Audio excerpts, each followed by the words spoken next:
But in the meantime, let's get these guys underway. This is week 1 of our Swiss tournament.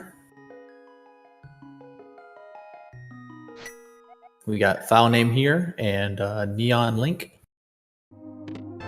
And that is quite the interesting sprite. So Kate, first off in the sanctuary chest, that's a nice find.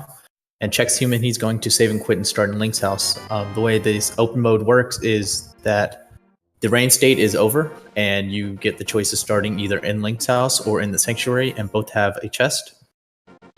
So Chexhuman did the quick way of checking 2 chests quickly. mikethev, meanwhile, he's going to do a fun little glitch here, where he's going to jump in water a couple times and relocate the camera.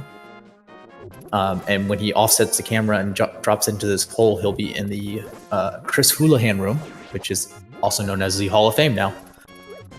In here, he's going to be able to pick up 200 rupees to get himself on the way there.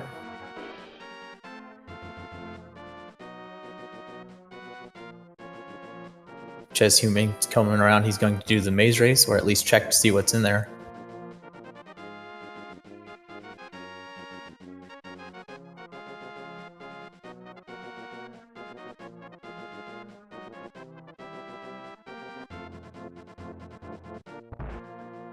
We'll see what's in the library today. Just some more money.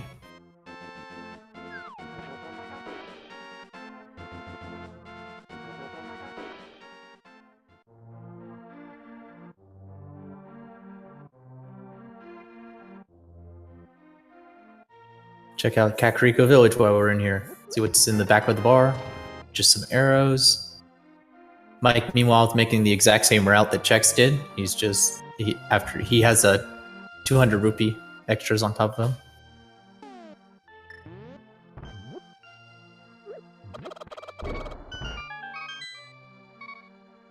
That's an interesting chicken clip, I will say. I've never seen him go into the bottom wall. So these guys are starting the game without a sword, and they're going to be running around looking for said sword as a way to battle, but they may come across other means of battling. Oops, that's unfortunate for them. They can fight with the hammer, which will do tempered sword damage, arrows, which do master sword damage, I believe. Don't quote me. They could also find the silver arrows, which do a lot of damage. I don't think it's gold sword. I think it's above gold sword damage. They can get either of the rods, the fire or the ice. Both of those could be required in this, and I think there's a way for fire rod not to be required. It's very rare. Mike's taking those 200 rupees that he got from the Houlihan room. He's going to purchase a pack of 10 bombs. Just put him a little bit ahead because he'll be able to check some places that Chexhuman hasn't been able to yet.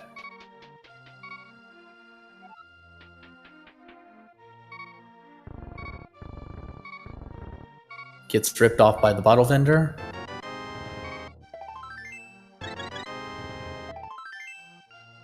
So yeah, this is a very slow race for an open mode. They've found a lot of chests and not much has come out of it with just a cape. Even with the cape, they won't be able to do Aghanim yet because they need a sword to cut through the curtains in Aghanim's room.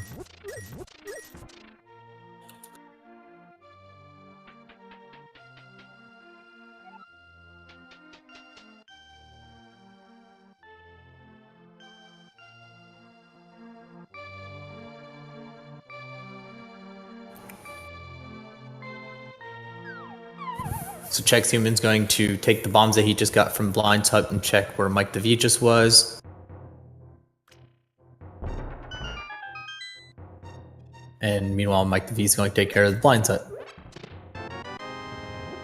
So now both of them have their swords in hand, and they'll be able to do some regular combat. We'll probably see them go south from Link's house and head into a swamp area, do mini Moldorm, things like that.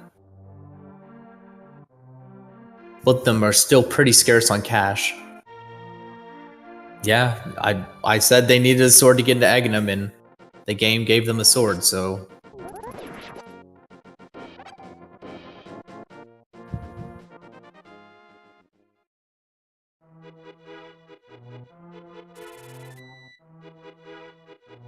So we'll see if they do a tree pool here. The trees can have 3 different pools, or the trees do have 3 different pools.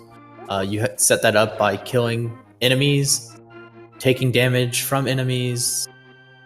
It's 4 kills without damage will give you a pool.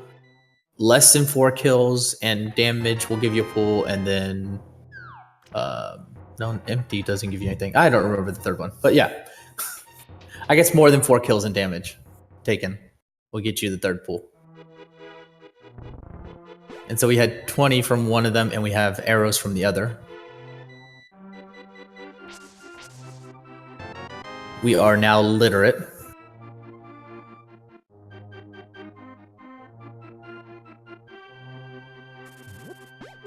Yeah, Chexhuman could have gone up and checked the pedestal while he's up here, and he opted not to. The little bush crab's only giving out single rupees today. He's also randomized now. He can drop you basically anything. Get an Aghanim check while we also get an uncle check. Another sword from the uncle. And I miss what the Aghanim tree was. Alright, thanks for the heads up. Sorry about that. Alright.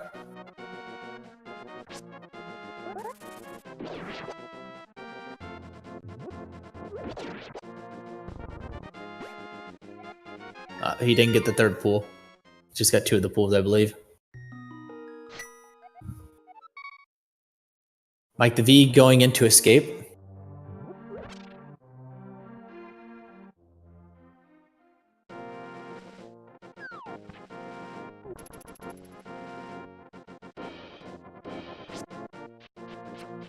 Here's Chexhuman going south into the swamp area. He'll get an item from inside the dam, and then he'll pull it, and there's an item under the water here.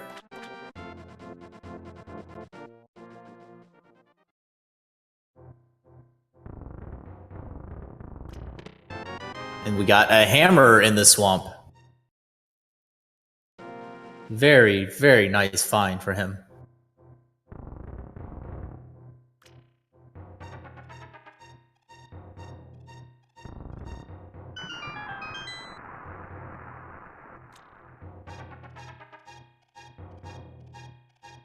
And a moon pearl in escape. So both guys making the right calls here. Both came up with something nice.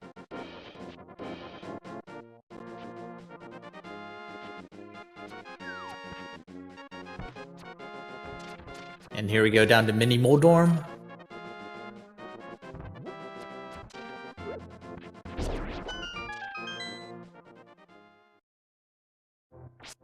Oh, Mike's gotta be careful here. He's pretty well versed in this fight. There we go. And Check's gotta be careful too now, down to his last heart. These mini Moldorms do 1 heart each, and falling in that hole will also do a heart damage, so. Very clinch. Oh, don't rely too much on the cape. Oh, okay, good. We got Check, we got pendant or crystals up in Hera and Eastern, and the red pendant over in Desert. The thief is full of love today. He's just exploding with love.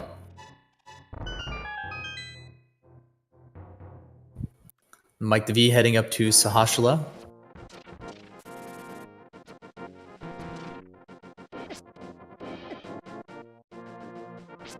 Chexhuman looks like he's either going to fake flippers or head up to Ice Cave. We'll see.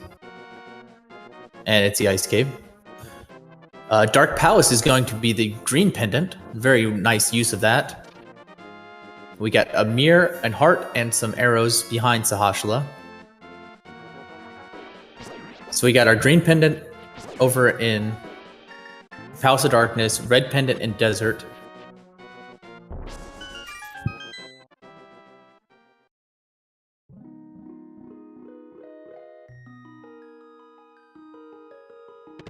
And Ice Rod Cave is just some arrows. So Mike's going to find his hammer here. This is going to be nice.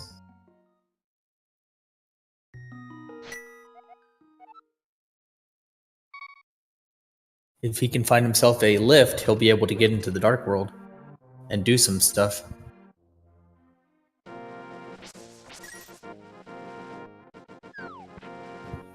And Chexhuman looks like he's going to head for the escape play. Hopefully he's not going up to Agnum just yet.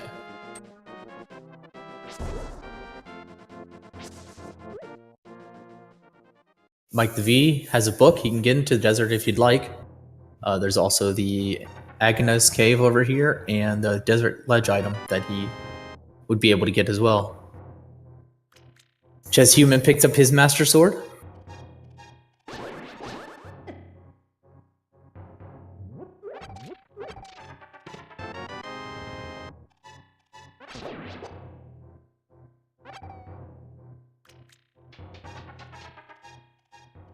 Everybody say hi to the cowboy Agina.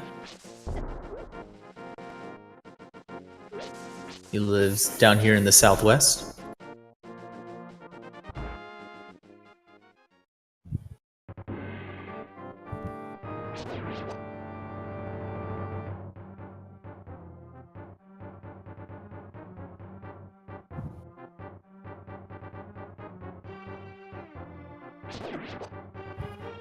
And here we go. We'll see what's on the ledge here, and then we're probably going to be hopping into desert. So just some bombs. No need to waste your time there.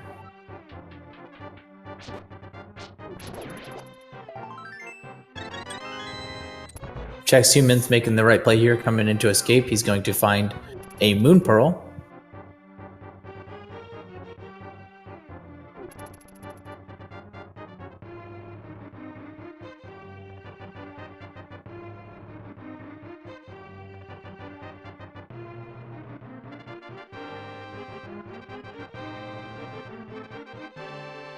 Yeah, he's in the red pendant right now, so I don't think he's going to be wanting to finish it, even if he does find a fire source in here. There's that moon pearl. He also might come across a instance that the big key is hanging up on the torch to the left over there, and he doesn't have boots yet, so he wouldn't be able to finish anyways, if that's the case.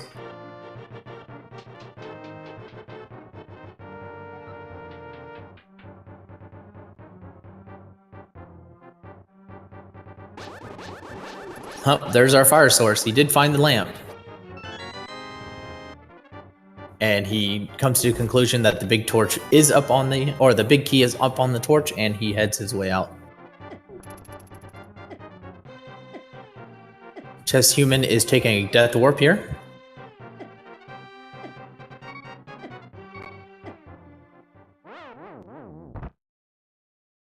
Mike the V is going to head down into the mini Moldorm cave, and then I don't know. We'll probably see him fake flipper and check the hobo.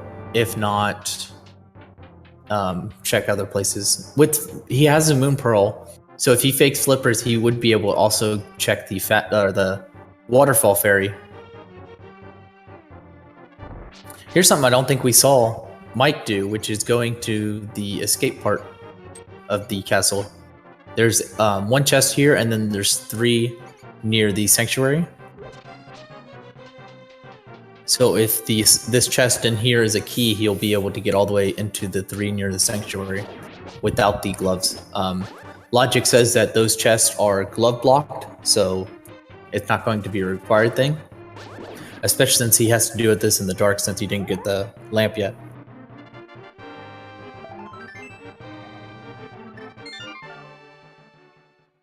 I believe that was just a heart he found. So he couldn't get through there anymore. Mike does choose to go up to the Ice Rod Cave here. And Chexhuman gets a map check, and he's going to head over to Eastern. Oh, I'm sorry.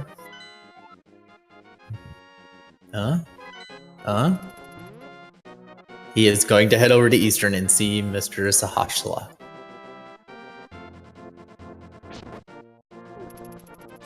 Mike's coming up empty there.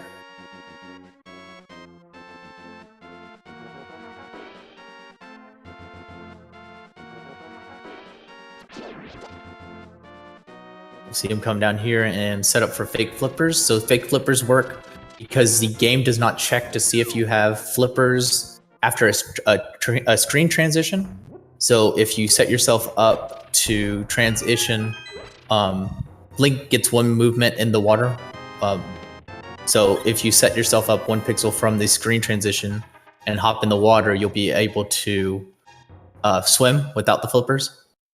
And you'll even see that he swims through shallow water because the game doesn't actually recognize shallow water. Like it doesn't recognize that he's swimming right now.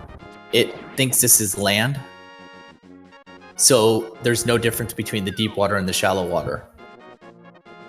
Long story short, this game is weird. And broken. And welcome, Gamer Pal. How are you? Not too bad, apart from I can't seem to get the audio of every stream to play through my headset, so hopefully that's not good point here, but yeah, not doing too badly. So Mike set up for some fake flippers coming back out of Hobo. That was a thing that was thought of to be very difficult, and somebody found a very easy setup. And I've seen that a lot now. You line up with the pillar, you tap down and hold left. That's pretty much it. You just go down like 2 or 3 pixels and then hold, not even hold left, hold right. Oh boy! That's pretty good. Just hook shot there. Wow. So that's the play that Mike didn't do. Mike did not come into Eastern because he didn't have the bow yet, I assume. Yeah, you gotta be really careful not to get shot there. So here's another glitch that he can do with fake flippers is, again, the game doesn't check for flippers when you're making stream transitions. So with the Moon Pearl, he can come in and out of that waterfall and it thinks he's still on the ground. Is that the first bottle? See? It is, yeah. Nice. So, potential sick kid sequence break. Fun. Not enough money for Zora, was that? Yeah, he's only at like 130-ish. Yeah. So... Oh, 230-ish now. I guess he's on 100. He did the hula hand at the start as well. Although, didn't pick up all of the money off of it, and can't have, because you get 225 out of there. And he bought the bottle vendor item, and then he bought bombs. Okay, because I could have sworn it was at about 211 when, or even just under that when went to Kakariko. So I was like, did he just not pick up every rupee in that room? Yeah, no, he got it. He's already spent it. Fair enough. Both came up empty, unfortunately for him. He's going to come up empty here too. But at least he can see what he's doing. Yeah, the lamp was in desert. Go figure. It's always in desert when it's a pendant. Right? It's like pendant desert and you get the book early, there's like a 90% chance there's something in there. Even when it all like regular odds will say, there's, you know, like desert is the worst dungeon to go to as far as to get items. But no, if you get a book early, it is always there. There's something there that you have to get. So we get the anti-fairy skip, maybe? That one's a lot scarier when you're doing the no major glitches game and you only have 3 hearts. Yeah, if you are at the level where you skip the sank heart. I mean, I thought everybody skipped the sank heart. Yeah, everybody skips the sank heart. Yeah, let's go with that. All right. Well, he's still going forward. I don't think he realizes yet that he doesn't have the bow. No, I think he's going for the rupees in the... Oh, okay. Yeah, look at this. Going for the rupees on the right-hand side. There is a pot that you have to lift up first, though. There's also a 4-pack of bombs just sitting there. Yeah, would be nice with just one bomb left, but... I don't like seeing bombs just sitting there. I know! They should explode if they disappear off the screen. Right? Oh, well, I don't know if he came to the conclusion he needed the thing or he just couldn't get out of there. I think he didn't quite get into to go, because he wanted to go into the rupee room on the right-hand side, but there is a pot there, and if you're not used to lifting that pot, as Mike gets his hookshot as well, if you're not used to that, it's kind of difficult to do. Like, it's surprisingly difficult to get into the key door on the other side, and it's the same sort of idea going on the right-hand side. There's a pot with a heart in it that you've got to lift up, and then if you can get that, then you can get into the door and drop down. You can't see the money inside there, though, so it's hard to tell if you've got everything, since you have to keep weaving around the anti-fairies. So it looks like Check's going to make the play to desert too. He's going to find himself a lamp. How much else is there for him to do at the moment? No. I think we're down to what we can do. These guys have to find something to advance. I think it's Aghanim. Yeah, with that lamp, Aghanim is available, and the combination of hammer and hookshot will get you over towards Village of Outcasts. So, because you need the hookshot, but you need then one of flippers, a glove, or the hammer in order to get up to hookshot spot. Yeah, they got the hammer in Swamp, but I mean, I can't think of another location right now. No, yeah, because I've been watching most of this from the start, but they could go up to Zora. I mean, I think you have to have gloves or flippers to get up to Zora, though. Yeah, that would be Logically the thinking. sequence break. So the game is telling them go fight Aghanim. Although that would be one heck of a bang off of Zora if he had the glove for you to sequence break this and make sure that you didn't fight Aga. Can't see either of them actually doing that though, because that would require a lot of farming by now. Especially for Mike, because he hasn't actually got the ability to do the Hula Hand anymore. So that would take way too much effort. I'm over here wringing my hands together because Chex keeps leaving these 4 drops on the ground. Yeah, you just need to get Vitor or Karkat to dev it in so that it explodes and takes off 4 hearts off you for leaving 4 bombs behind. And it just insta-kills you if you leave an 8 bomb. They could be used for so many things, like the sick kid. He's just sitting there. Yeah, just explode him in the face. Why not? So yeah, Mike looks like he's making the play for Aghanim. And I think we're going to see Chex do the exact same thing. Yeah, I think Mike in general is just out of options here. Because he did do the sewer part of Escape, right? As much as possible. Yeah. Yeah. Without the glove. They got a heart, so they didn't get the key. They couldn't advance any further. Yes. The torch is the big key. Because they don't have the boots, they can't do anything in desert. Yeah, so with no options remaining, this is the only place that both players can go. So I guess the question is going to become, how many blue balls are we going to see in this one? Yeah, get it in, chat. There's potential for 15 maximum. 3's typically the average, so I'm going to say 2. Last night in my non-Tony race, I had 7, so... Nice. I think 10 is the most that I've seen, but even that, I'm sure you can find a seed where there will be more. I mean, the chat thinks that there's 2 people talking, but I'm pretty sure I'm just schizophrenic now. Yeah, just ventriloquism. 2.5 blue balls.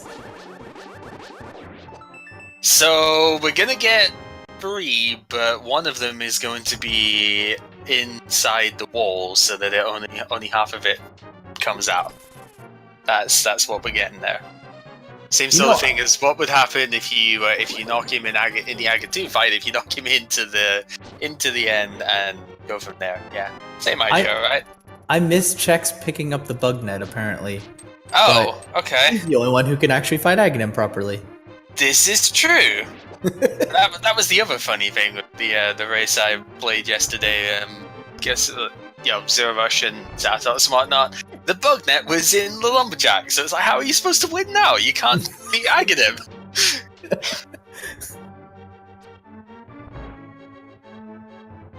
Yeah, I imagine Mike just said I don't want the bug net, because honestly it messes up your menuing quite a bit most of the time, just because you're not really used to it being there. So when you try and go from the cave to the, even to the bombs, or if you want to go along from the flute to the book or to the mirror, it messes you up quite a lot. So most of the especially time, somebody like Mike who's well versed in no major glitches. yes. Nice stun drop prize, by the way. Getting the blue rupees here. Totally use that to farm for Zoro and sequence break this, right? And they have 20s pulling from the tree for the red bursts. So. Was that red? What, red tier is red as well? No, it was the blue tier that was dropping red. Oh, that's actually pretty good. Yeah. Makes the money pour at the edge of Turtle Rock. Not that you would ever need money at Turtle Rock, but, So I've been watching for blue balls, but I don't think we saw any yet. I could be wrong.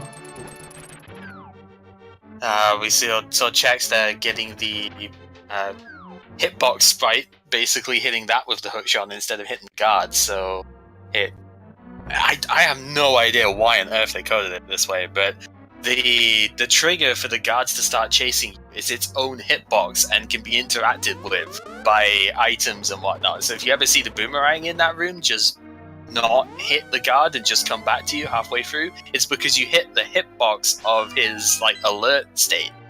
And it's so dumb. I have no idea why you would do that, but... So I think it was 0 blue balls. This seed is broken. Send it back. Here we see Skull Woods is our other pendant. 5 is going to be Meyer, and 6 is Ice Palace? I didn't get to see. I wasn't that side, I'm afraid.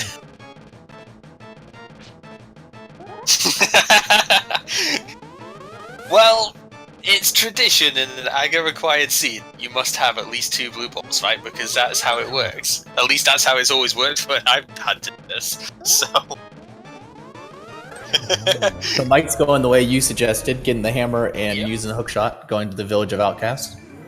We'll see what Chex does. They could also go into Palace of Darkness. They don't have a bow, but they could go into Palace of Darkness. Meyer and Tether Rock apparently are the 5-6. Vitorp?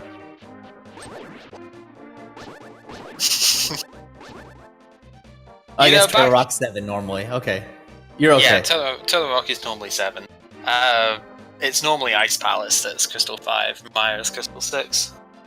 You got lucky. Back in V7 when the crystals were randomized amongst each other, but not with the Light World, every single seed I played seemed to have Turtle Rock as Crystal 6, or Crystal 5. And back in those days, the Silver Arrows and Gold Sword were not randomized yet, so the sword itself might not have been Gold Sword, but Silver Arrows were always for throwing your bow into the Pyramid Fairy. And so every single freaking seed I played, I wasn't able to get Silver Arrows for Ganon's Tower because the stupid crystal was always at Turtle Rock. I'm glad that was changed, is all I'm saying was that.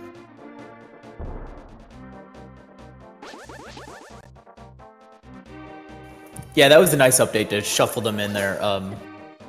And I mean, shuffling the crystals around was a nice update as well. There's been nothing but nice updates, I will say. Oh, yeah. These guys put in some great work, and even people who aren't working directly on the randomizer are putting great work with all the random sprites we've gotten. I absolutely love some. Yeah, there's so many good sprites for this. Now, yes, Chex, you need to grab a bomb out of the thing first, because you refuse to pick up the bomb drops.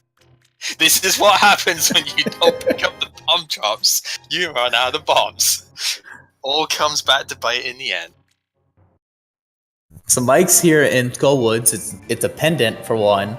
He doesn't have Fire Rod for 2, but hopefully with the mirror and the book in hand, he'll check the pedestal while he's over here. Oh, this is always an interesting chat now, because it seems like Skullwoods has something so often nowadays. And it is interesting because I always used to get put off by this, because it just didn't seem like it was a good idea to go and check when you don't have the stuff to finish it. But it's been so influential in so many runs that it almost doesn't feel like a gamble anymore. which maybe is not the greatest of ways to think of it, but hey.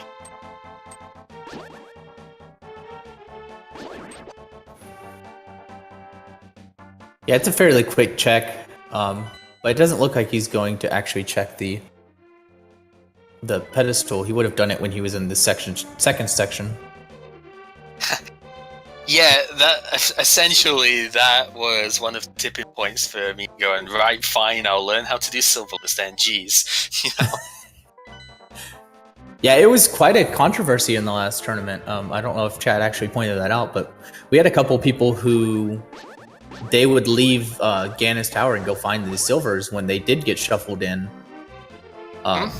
originally. So yeah, they were harder to find originally, and they've readjusted the algorithms, and now everything's basically as shuffled as it can be.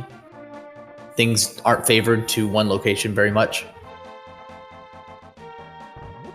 Yeah, it's been interesting seeing the evolution of Rando, and it's a lot of it, like, you could say certain past versions where it was more difficult to find swords or more difficult to find silvers and whatnot, you could say that they were quote-unquote more random because of the way it's set up, but it isn't always about being the most random. It's also about being interesting and fun to play.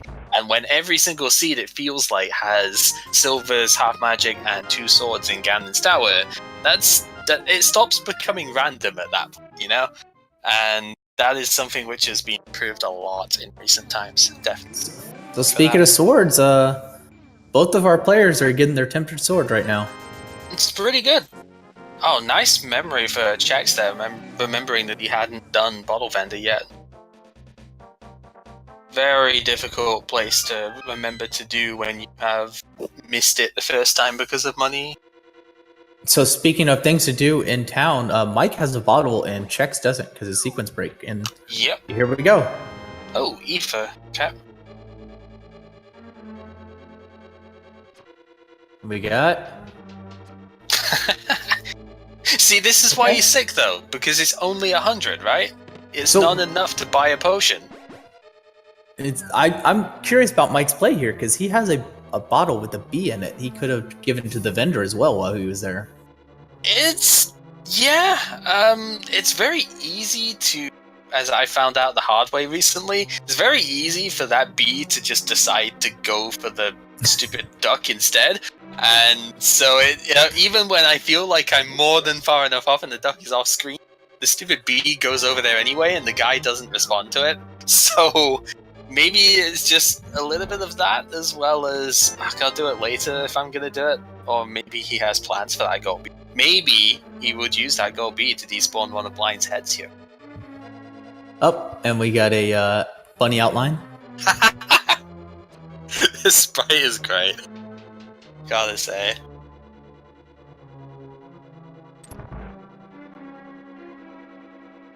The Bee of Evil's Bane. Yes! That would be the ultimate sequel to Plan B from Wizrobe, right? Would be to have the bees do gold sword damage and just have the only weapons in the entire seed basically just be bees and the bug net.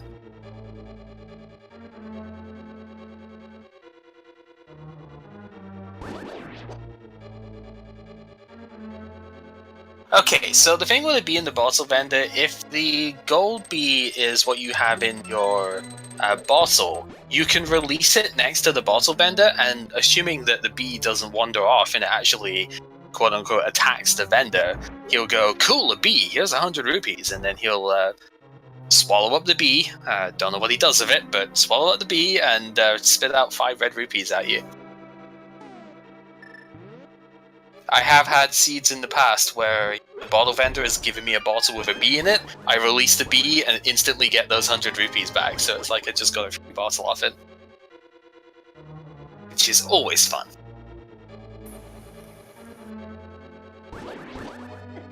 So this is a great sync we got going on 35 minutes into the race. Yeah, it's really good.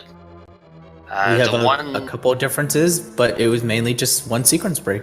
Yeah. It's nice seeing the, same dungeon being done, basically. Because it's always fun to see people going massively different places at times, but sometimes it's nice just to almost validate the path in a way by going, yeah, both players are, doing this path is good. This is a difference, though, from what you would normally have to do here. You don't have a glove, so you can't lift the block there. Nice, again, sort of memory on that. Very easy to forget that you don't have that. And, trying to lift that block up is not fun when you don't have a glove. So you have to go the long way around, and a lot of people actually end up... Yeah, there you go, Mike is just demonstrating. Oh wait, I don't have a glove. So a lot of people actually think, oh, I'm stuck here now. No, this is a kill door, surprisingly. I don't really see the reason would be, but God. I hate doing this room without the boots, because the jellies are just so obnoxious here, and the fact of that conveyor splits halfway. It's like... Okay! 2 shields at the same time, but they're not the same shield. That's always fun. So they'll be leaving Shield Town here, and where do you think these players will be going? I would want to say down towards Hype. That's where I would reckon at this point. If you find the flippers along the way, then just do Swamp as well, which would be quite good. Or if you find the bow, you could transition to Palace of Darkness, no problem.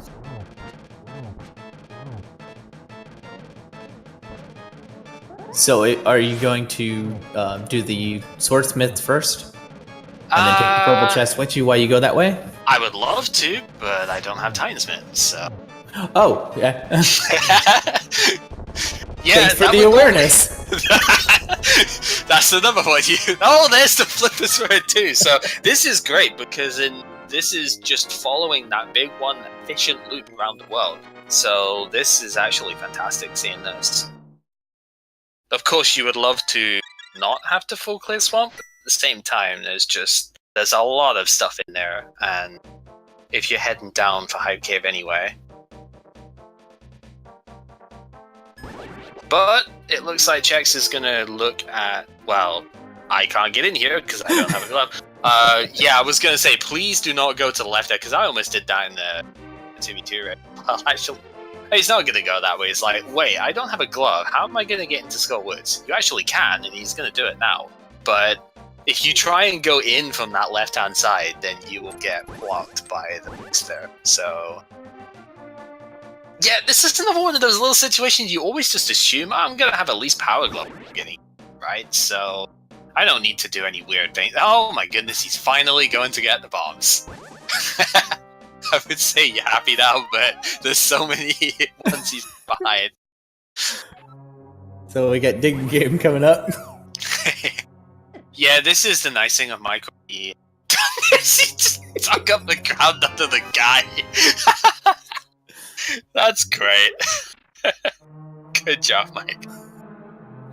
Yeah, so having already done this stuff, which I think if I was doing this, I'd have probably followed what Mike has done and checked the Skullwood stuff first, just because that's, again, part of this efficient round, where he has done everything in a sort of cycle, and now, just getting out before the text box comes up is all. So yeah, the digging game has changed a little bit in recent updates to no longer be a guaranteed drop after so many digs. It's now randomized. I don't remember how many they go up to, but 1 to 30. Oh, does it? Yep.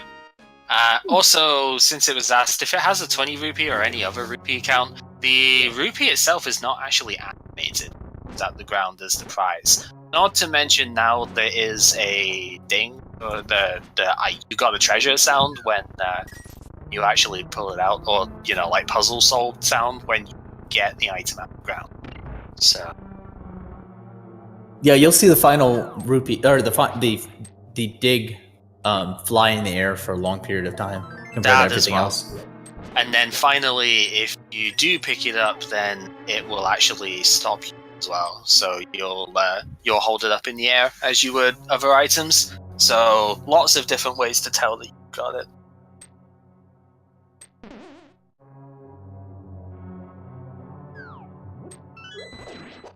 I hate sword beams, by the way.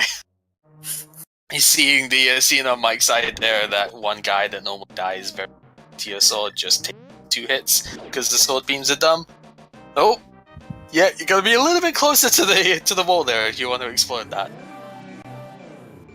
So we are eventually going to see a pedestal check here. I've actually lost my portal to doing this sometimes when I've tried to come back in to fire on the thing. So, nice blue mail and a blue potion, but not a lot else in that hype cave.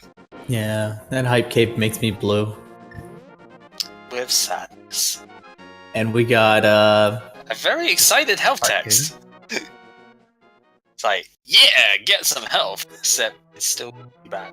But you know what? It's fine. Yeah, I think Chex was about to save quit there, and then realizing, oh wait, if I want to stay...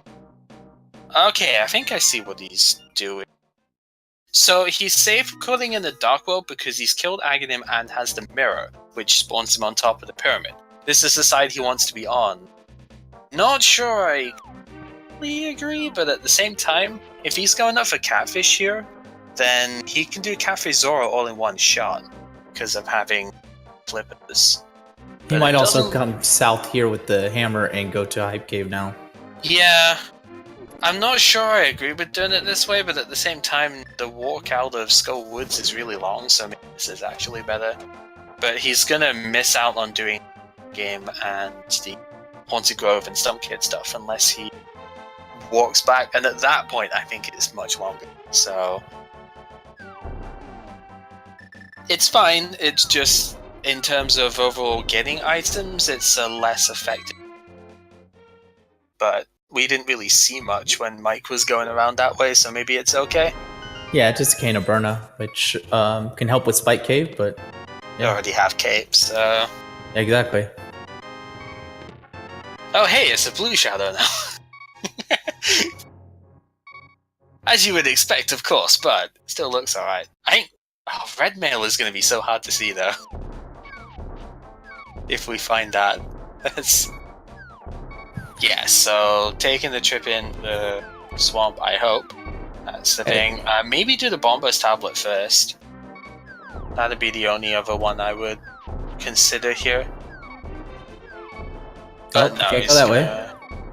Yeah, because no glove, as you just seen. So you can get around to the other stuff there, but you have to go up the top there.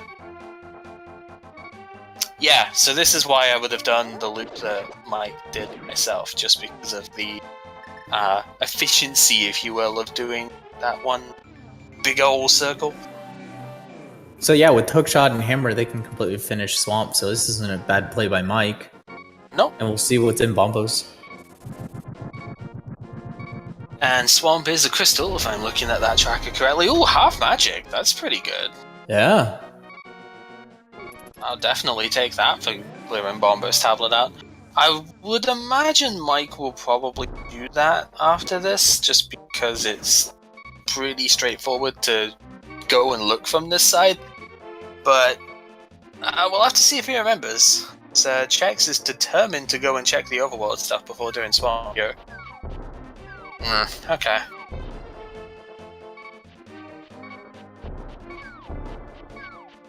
Where you going, Chex? Already done Hype Cave. I suppose you just gotta navigate around dudes. Those mushroom guys are a right pain. Okay. Could have Pulse Darkness go. Could do. I think they passed the island and there was nothing on there, so Right, that would be something he could do now. Yeah, it is. This is interesting. Going for... going for Hubbo? Yeah, because this is a nice little spot here. Do that.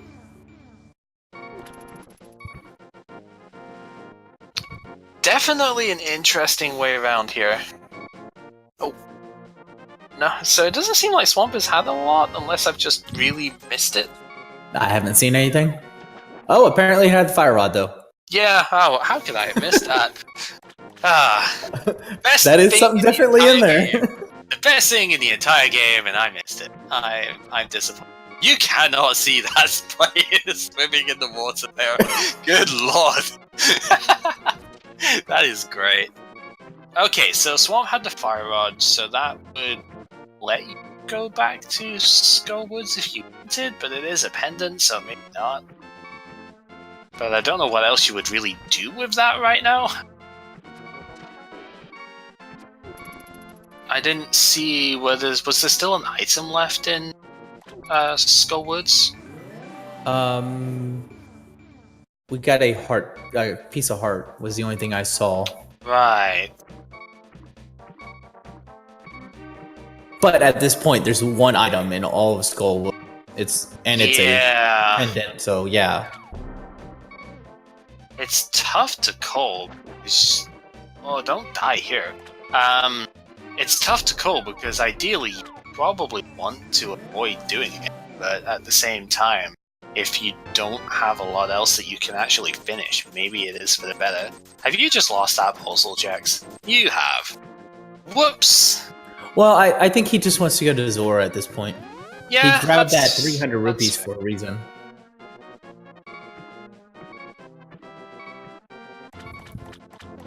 Yeah, he has lots to do up here. Yeah, okay, that's pretty.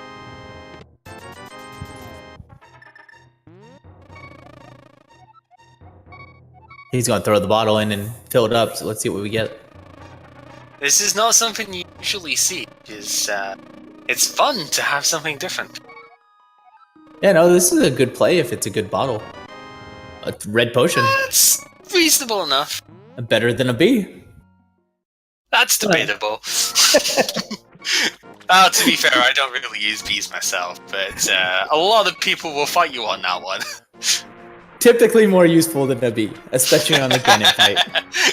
Yeah, to be fair, it's way more useful. It's even so. So here's our first Zora check. Oh, of course. It's debatable. Everyone knows it's better. Of course. Not that I'm against the puns at all, because I can definitely do a few myself, but we do not have cross products in here, so... No, cross products down in the bar. In Kakariko Village. Yes! In case anybody doesn't know, there is a guy in a bar who tells cross products jokes. So buy him a beer, he'll get you a joke. You can be on your merry way. Totally not a shovel reference. What are you talking about? That frog Buy that's in the... Buy him a potion, sorry, they don't sell beer in this game. This is a kid's game.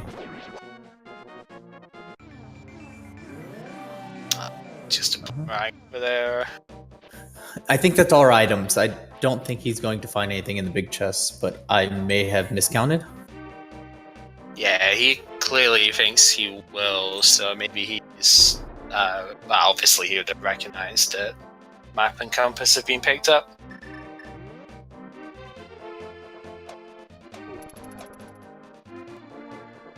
So, Chex, where are you going now?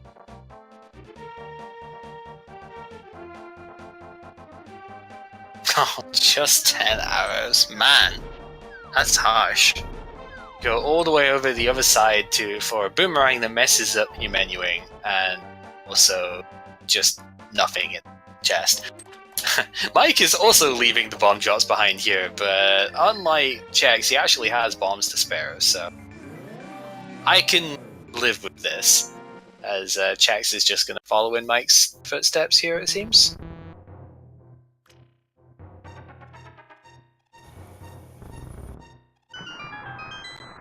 So, at this point, where do you want to go? Do you want to go to Skullwoods, that one item that's left, or would you go into Palace of Darkness knowing you might get locked out? He also has the Ice Palace now, since he hit...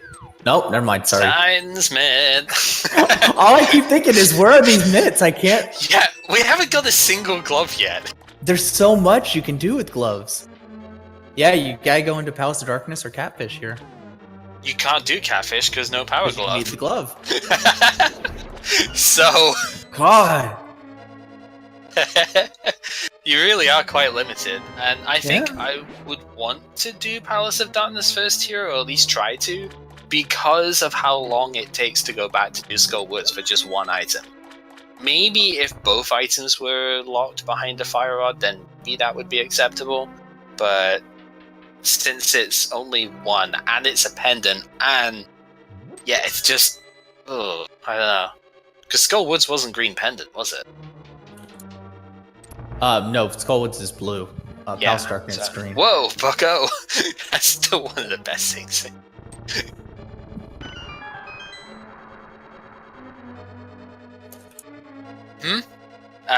It's very possible that you find both gloves in pod. I have had that happen as well. Yeah, it's the place the game's telling them to go. They can't get on Death Mountain because they don't have a flute. Or the glove, obviously. Yeah, so... They can finish Skull Woods, which I don't like that play. Yeah, I don't like it first. I think I would definitely want to go for pod first, and then if that doesn't work out, well, then you go for Skull Woods and you go from there. We still have an item in Desert as well. Which is currently but we don't have boots. Yep, sorry. It's okay. There's not a lot they can do. Don't worry about it, it's fine. There is not a lot that they can do right now. That's just the way it is. I am rusty. I'm not thinking about items and locations right now. Yeah, it's just yeah, you got this item. We can use that to go for it, right? Oh wait, no, they need this, this, this, and this to get there as well. Just things that you overlook normally. No, you can't use the mirror to go from the light world to the dark world. That is exclusive to one of Visrobe's Blando seeds. So there's a block in the way that you need the Power Glove to get past, and that is a bit of a problem. There's no teleporter to get to Zora's doppelganger catfish either. I say doppelganger because one of the seeds earlier we had the flippers there.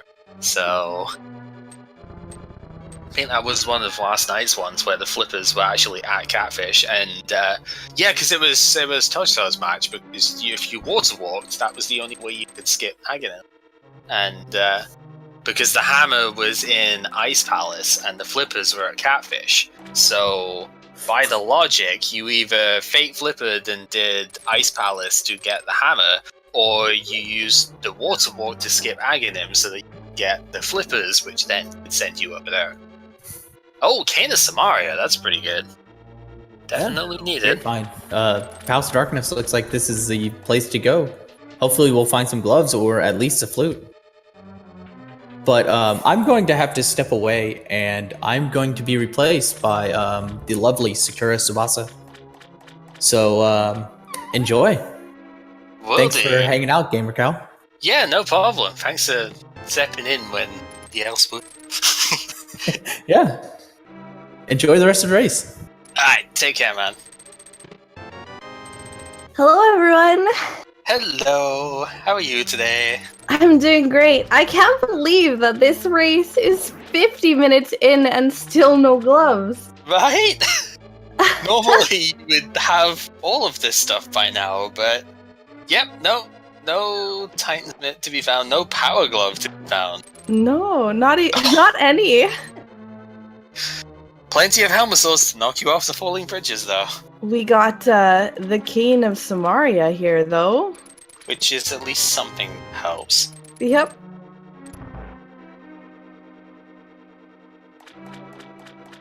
Key for a key. Gotta be a Power Glove in here somewhere. Yes, that's the obvious hope. Or it could be really horrible and have Moth holding flutes. Yeah. To get up to Death Mountain. That would be pretty bad. That would be pretty awful. Oh, there's the boots! Though. That unlocks Desert a bit. So it does, yeah. But the only problem with that is you need a glove to get to the second. Finish it, so you still might not be able to get all the items in there. Potentially, yeah.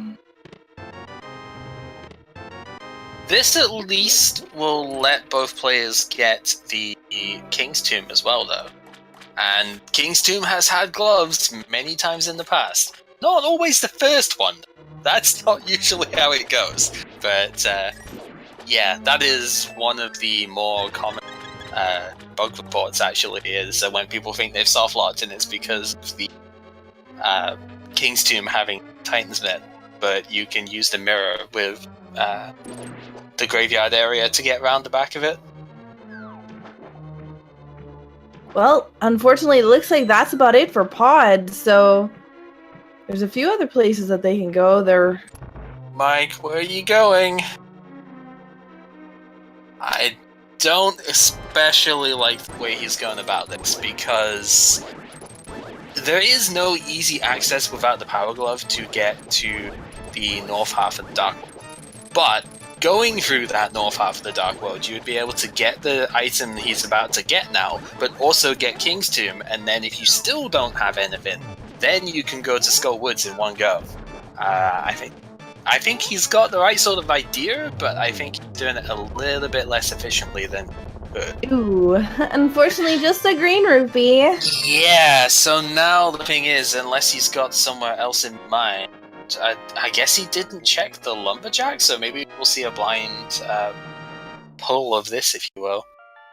Not quite a pedestal pull, but still pretty good, right?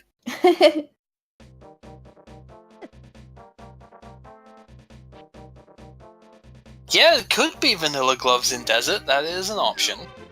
Oh, just a heart container though. And not it doesn't even picking it up.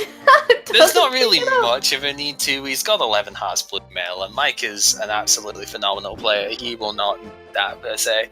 But you could imagine if this was the way round. Mike, where are you going? He's going to. I think he's going to desert because he did pick Okay. up the boots. So gonna take a That's look fine. and see what's over there. Yep, no, that's acceptable. I'm just worried that you still won't be able to finish. But then again, the pedestal's been shown to have nothing, right? Because I know one of them checked, right? So maybe this is fine because this isn't green pendant anyway. Yeah, so Chags didn't check all of the stuff here before, so he just happened to do a little bit of backtracking here just because of the way he went around world here. Didn't south side of Dark World quite the same way.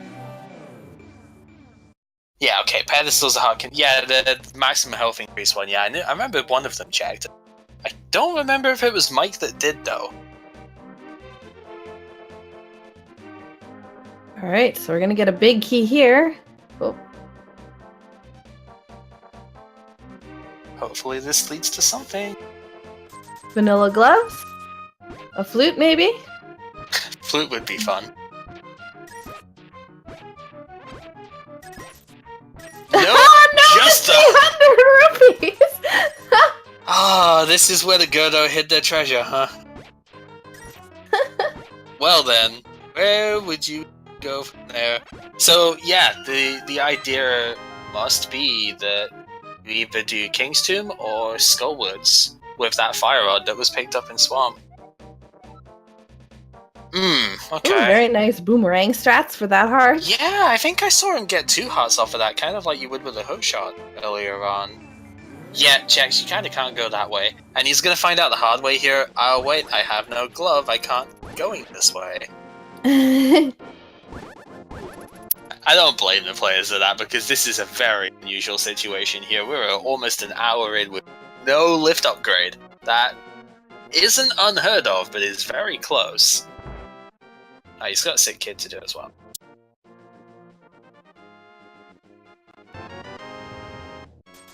Just giving the allowance that isn't even enough to buy a potion. That's why he's still sick. They price hiked them in the village too, so you need 150 instead of just 120, so... Alright, so we are going to see a King's Tomb check here. Mike, I imagine Chex is going to have to follow the same pathway here at this point. I love that setup to instantly open the thing there. You just hold your sword out away from... Yeah, wow. Oh boy, does that mean Mafula? Has to be in Mafula, or that area, at least, because there's nothing else left there. But yeah, if you hold your sword out away from the grave, and then hold up against said grave and tap dash, you'll instantly open, rather than having to bonk it, or having to do spin speed or something. Yeah, I think Chex is a little bit lost as to where he wants to go at this point.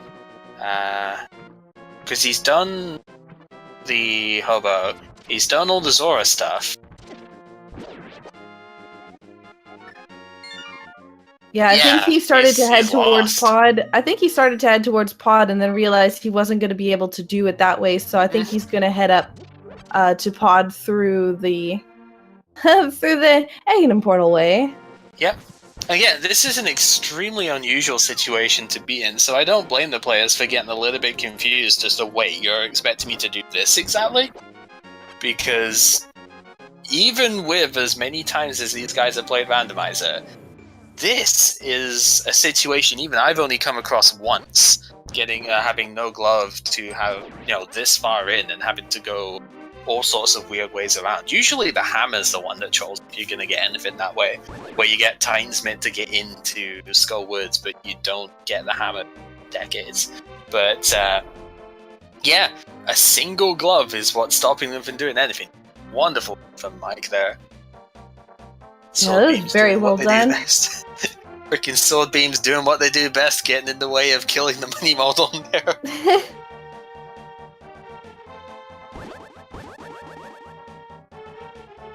Alright, so here we go with Mothula. This should be a piece of cake with his tempered sword, but he does have sword beams, so nice. Very well done. And Power Glove! There it is! 1 hour and 1 minute in, our first glove. Which you had to go to Swamp Palace to get the Fire Rod for. Man, that is something else.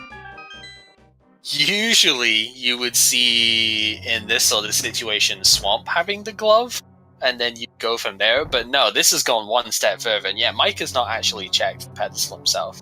Chex did, because he had a bit of trouble getting back in the Dark World afterwards. Maximum health increase, yeah! Almost like that. It's like, heck yeah, I can increase my health now. Oh wait, I have to do all the pendants for this? Are you serious? Oh boy. So yeah, I think we're gonna see some... Death Mountain checking, finally. There's a lot of places that just unlocked. Once we're done with the stop motion here, we need to check the back of this game, because the small key is not in an accessible spot, so this is the first time that this has been available here. Fortunately, we're probably not going to get to actually see the items where... Well, there's the small key! Yeah, so we're going to have to rely on Chex for that one. Mike's stream having a little bit of issues here, it happens. Well, if he menus and finds anything good in his menu, I guess we can update it. Yeah, that... And then eventually it'll just be like, the red boomerang or something, and it's never switch to it ever. Yeah, this guard gets in the way so much when you've had to do Aga. Such an irritating spot, that.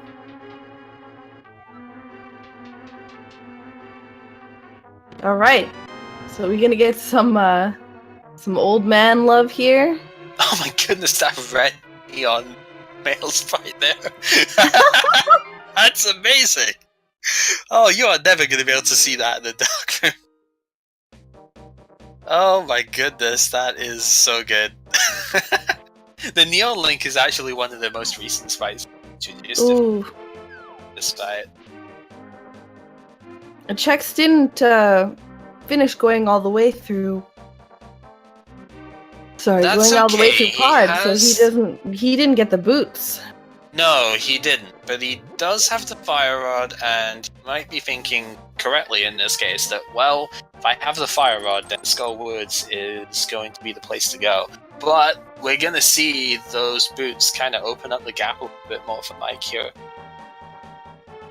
Because those boots are going to save quite a lot of time going through all of the places they still have to. Like, if Chex had the boots, he would just be able to go straight through that bit with the issue. Just dash through all of these places. It does save, the time adds up very quickly. Absolutely. It's always a red rupee there. Yeah. Except when it's not and the hookshot ends up there, That the morning race commentating that the hookshot ended up there with the book at Catfish to go and get flute from the Desert Speaking Palace. of red rupees. Yeah, you can read whilst you. Yes. These are just way too common, but that is the case in normal game as well. So. And it looks like Big Key is in the basement break room here. Oh boy. Well, at least this is a crystal, so both players have to do this. If you're going to do the basement, this is probably the best case scenario you can hope for, because everybody has to do this basement here. Yeah, exactly. It's always a red rupee there, except when it's not. That is exactly right.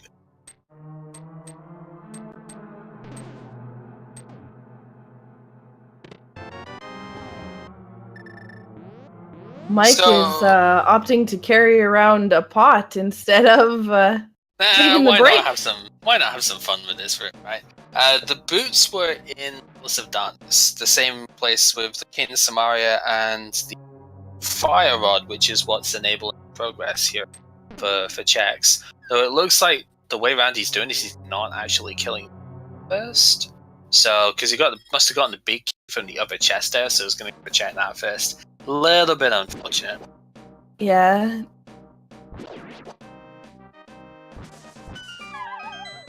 Yeah, Ice Rod, Titansmith, Bow are definitely needed. Quake might be needed, and the Flute is needed because Misery Maya is a crystal.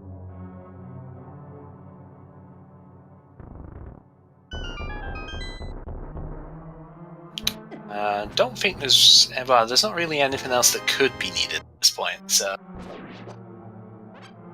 Yeah, I was just looking through the list and it doesn't look like it. Nope.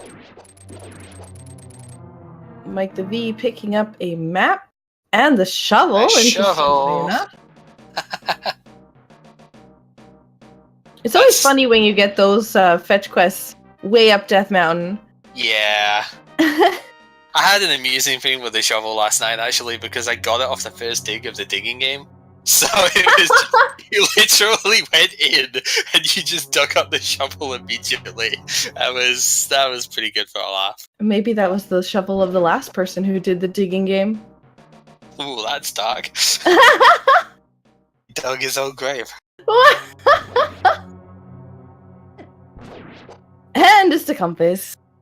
I suppose that's what you get when you deal with weird-looking strangers that like, hey, you want to dig up my lawn for 80 rupees? Sometimes you never know what you're gonna dig up.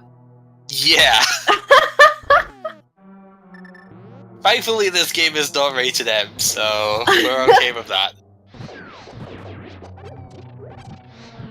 Well, I hate these dead rocks so much. They get away all the time.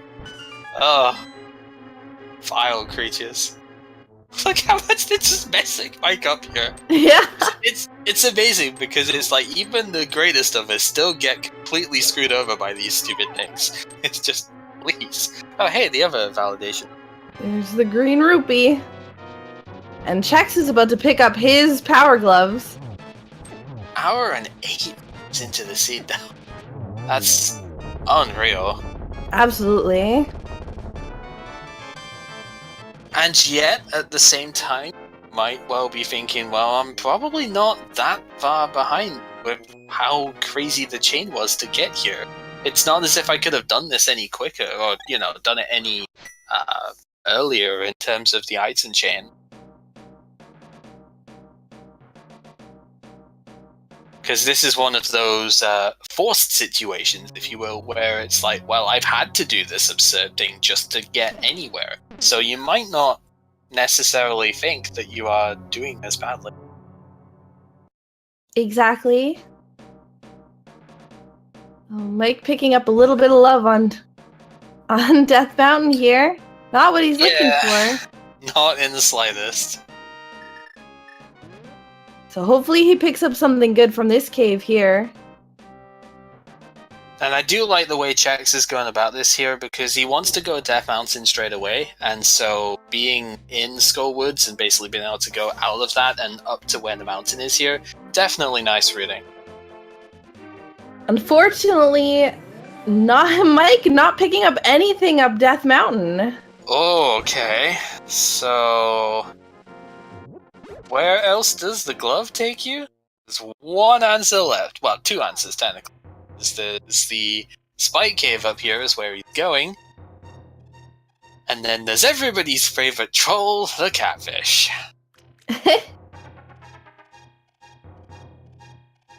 You could also do desert at this stage, but I think both items have been picked up out of there, so... Yeah, they did get, was it 300 rupees? Yeah, From out the of chest? the vanilla chest, yeah, and there was one item before that, I believe. So Mike does still have the shovel he can go check afterwards. That's true, yeah. Oh, come on, I'm not that much of a troll. But picking up Wow. a cherry in a bottle. So, the highest security prison in all of Hyrule, apparently, is housing a fairy in a bottle. How cruel can you get? Oh, Mike is not going for catfish at the moment, though. I think that would have been your ideal time to do so. I think he's going to check the shovel. Yeah, I mean, this is understandable too, but I just figured that if you're gonna check at all, that, you know, being at the pyramid at your start is probably your most efficient time.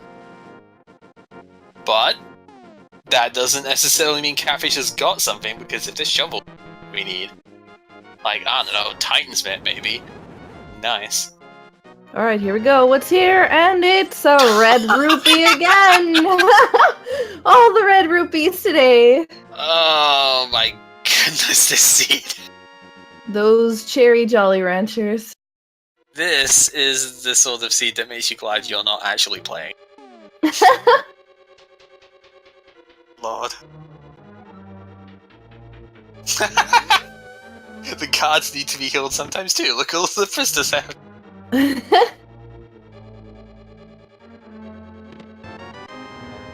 So we're gonna see a catfish check, and at that point, I don't know what else they still need to check. Well, yeah, as far as with the current item set, I don't think there is anything else.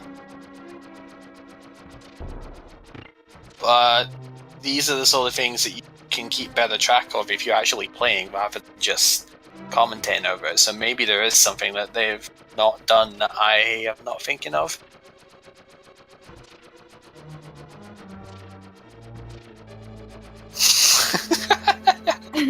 Is that gonna be my thing now? It's always a red movie except when it isn't. Is that just gonna be the new thing for me here? Can't do Ice Palace without the Titans, man. Then there's the Titans. Well, now they can do Ice Palace. This is okay though, because there's the teleporter right there. If Mike hasn't actually bought the item from Zora yet, so that's a thing. But if he chooses to, the teleporter is right there to go to ice. So he could just NMG this and go down the waterfall bit from here. And that would probably be faster than safe quitting.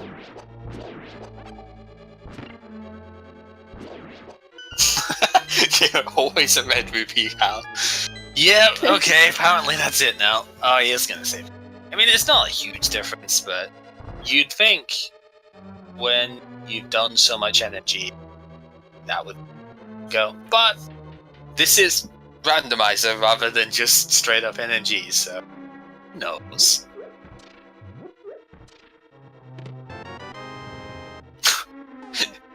The other thing about killing Aghanim, the stupid red guards are absolutely everywhere. Then they're ruthless. They will see you from a mile away. Oh, no, Chex, please. I thought you were going to go for it there. You had one job. You were supposed to go for the side jump. You had one job. I really don't like trying to do the regular long jump here in races without using Exodus boots. Because even though I can do it, and it really isn't that bad, I always seem to mess it up in races. And if you mess this jump up, unlike the Skull Woods one, which is pretty much the same, you fall down 2 floors and you waste like 45 seconds. It's ridiculous. Oh yeah. So I'm actually more comfortable using the hook shot to get over there, and then going for the pixel perfect jump on the way back, because that only messes you up one if you miss it. So it's dumb and it's not the easiest way around, but that's like personal preference, really. Chex making quick work of Moldorm. Yeah, Tempered Sword is so good. This fight That's gonna be his third crystal now. So both players tied for crystals. It's rough, isn't it? An hour 14 or hour 15 in, and there has only been 3 crystals picked up so far. Yeah. I suppose that's what happens when you literally spend an hour without the glove. Thank you, Morphula. So hopefully we find something in the 2 items of Ice Palace here. That first chest having bombs is probably the last thing to see. They couldn't check Catfish at all until you got the gloves, so there's a boulder in the way that you need the Power Glove to lift. So until we beat Moth, which you needed to do Swamp Palace to get the Fire Rod for, which you needed to do Blind to get the Flipper. So, long chain of stuff that way. Nice chain because it's looping around the world quite easily. But yeah, you needed to do a big chain to get the first glove. So, yeah, there's some really awesome setups for tricks that you can do here in Ice Palace. That's an interesting. Using the iframes to avoid hookshotting the jellyfish. I used to just use the Fire Rod against those 2 in that room, because I usually had the Fire Rod out from the resource, but now I tend to bomb jump across that gap, so I don't have Fire equipped, so it's less useful, we should say. Check's going in the wrong place in the meantime. Easy to forget in this place, because it's the opposite in the way. Oh no, the bunny beams! Oh god. And yeah, he decides Stalfos is gonna just jump in. So that, I guess, is item number 2 for Ice Palace. Oh, goodness. There is Darkworld Death Mountain up, though, of the Tinesman as well. So it isn't just here, and then there's also, if you really want it, the Blacksmith is available now. So that Peg Cave, Purple Chest, all of those are possible. So if there's nothing here, it's not a deal. Exactly. Oh, lovely bomb jump with the spider. Good god. Although I think he's questioning, wait, why did I do this again?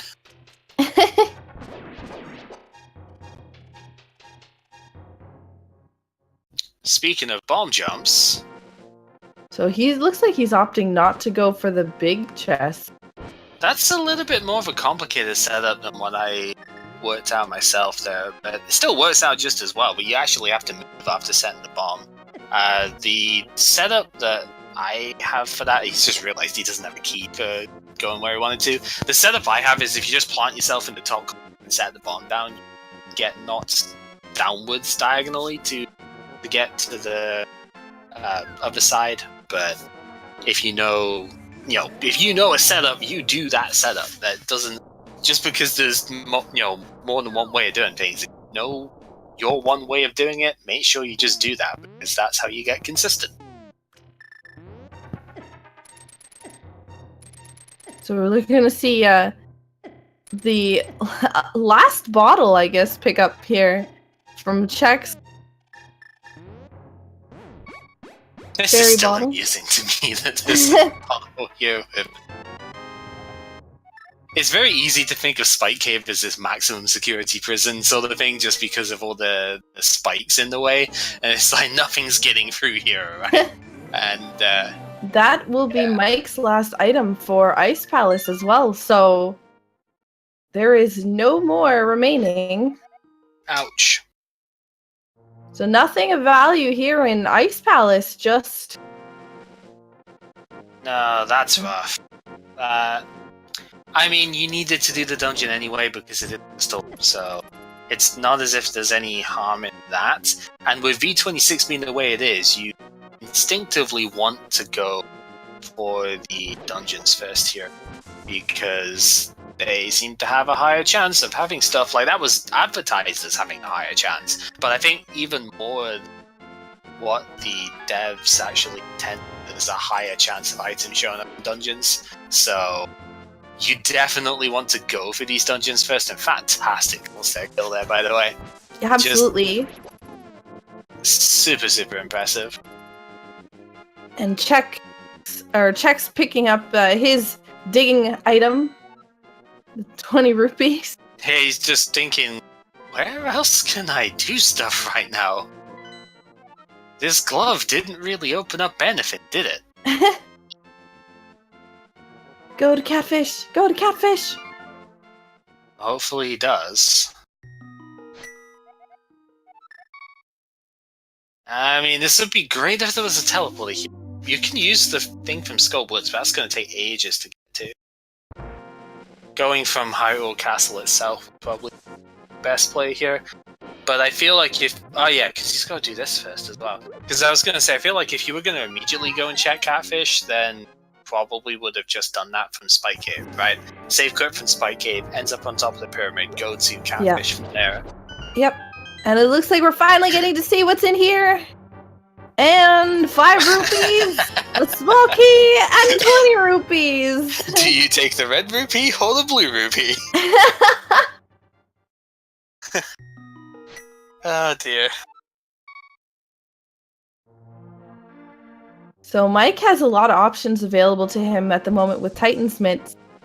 He could do the blacksmith, which it looks like is what he's doing now. Yeah. He'll be able to do the purple chest afterwards. He can also go into Turtle Rock as well. Likely, yeah. Without the bow, can't finish Pod, unfortunately. And without the flute, can't go to the Misery Mire area. But these Peg Cave also being something that he can do. Yeah, so I think there may be a slight aversion to going straight up for Turtle Rock here, because you may very easily miss something for that. Either the Quake Medallion to unlock it, or the Ice Rod could be here. So, and you know, when it comes to going up Death Mountain, there's a lot of time travel there. So that's usually where, if you're going to have to take multiple trips out, that is going to cost you a lot in instance. Chex is going for his Titansman at Catfish here, so that's going to be good. Keep him going. Yep, and on the way up to Turtle Rock, he can even pick up all the rest of the stuff that was on Death Mountain that he couldn't before, because didn't have Titansmiths.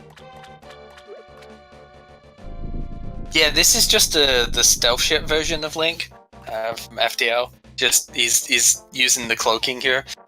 That's all it is. Can't really cloak his shield though, so it's not perfect. But it'll...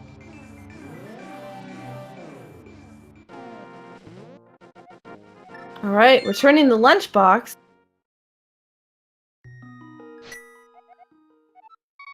So at this point, Chex gonna go? Yeah, at this point, I feel like he is also probably gonna do ice, which is a bit of a shame again with the way that he routed around this, because just a red rupee. Red rupee again.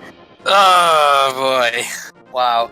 So yeah, I think this is again something that is very easy just to overlook, and I would probably overlook this as well. So it's easy saying, "Oh, we should have done it with teleporter and stuff."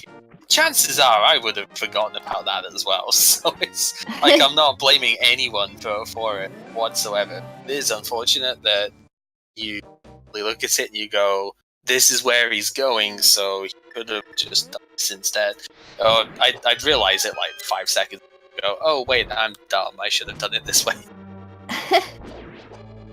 And I think he's going right up to Turtle Rock to open the portal.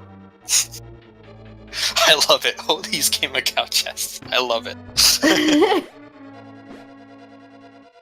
One stupid thing I've not mentioned with this sprite, like I love this Neon Link sprite, I'm just seeing this, but one stupid thing I've not mentioned is I love how you see the shield when he's facing up as well. Like you normally don't really see that because the character like gets in the way, but you can actually see the back of the shield because of this sprite. It's really fun.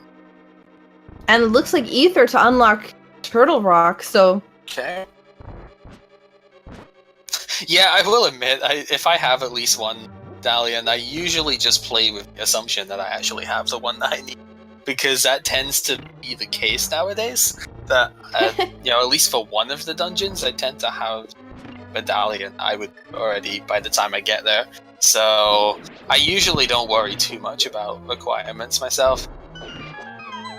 But it gets really horrible when you don't have the one that you need, because then it becomes like an ice rod type item of, oh, I only need it to get here, and it's really annoying to find the item. Dark Magician wouldn't be happy with Chex again. They're leaving an 8 bomb drop behind.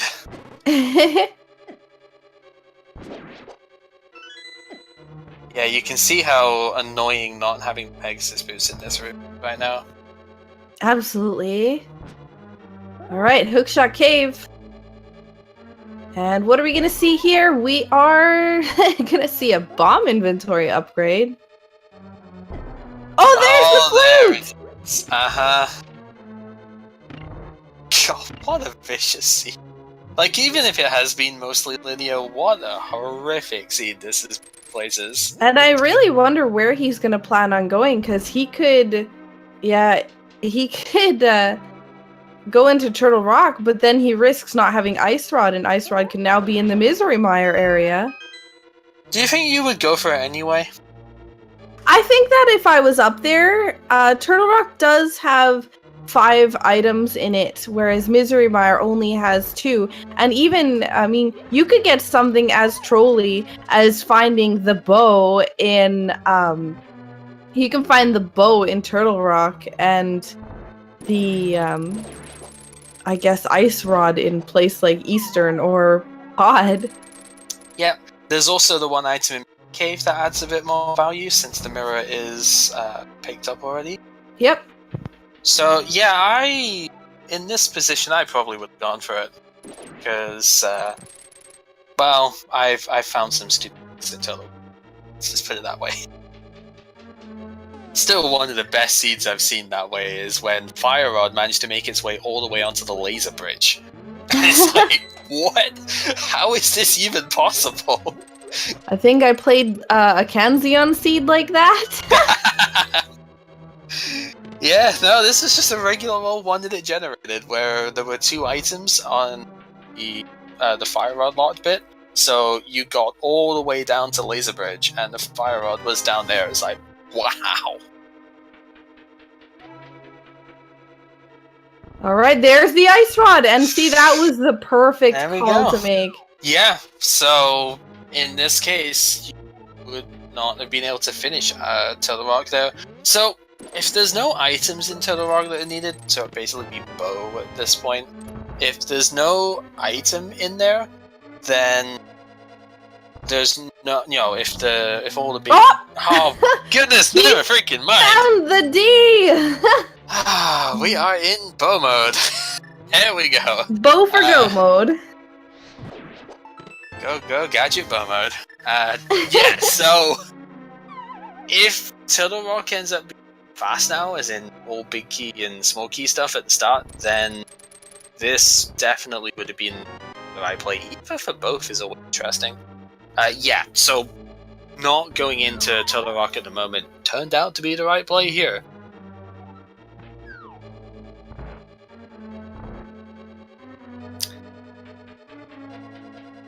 I don't know. I still think I would have gone for it and been punished off of it, but at the same time, it's like, unless you do have the ability to skip a lot of the chests and stuff, you're still gonna have to do most of Turtle Rocket. And not having to do it on the way back through is quite nice.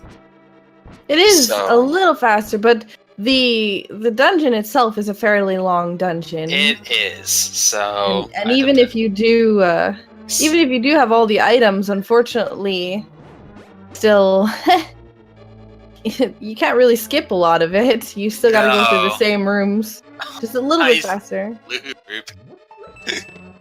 I bet Mike was hoping for the big key being there. Yeah, that would have been some anti-seed right there. If big key is on that bridge, it's an anti-seed. He'll just hover. And Well, there we go. There's That's the big good key. enough. Yeah. Very, very nice. So Mike is in a pretty spot with this now. Ooh, wrong. There you go. Wrong I block do check. that quite a lot as well when you're on that side because you just feel like it should work when it actually doesn't. The boots were in Palace of Darkness. Chex got wasn't the fire rod that was in what I forget what the other item that they got out of there was at this point. Because Kane Samaria was pretty early in, but there was another item that I picked up from there, which... Oh, he quit at Red Mail. But point is, boots were pretty deep in, and Chex didn't go far to get them.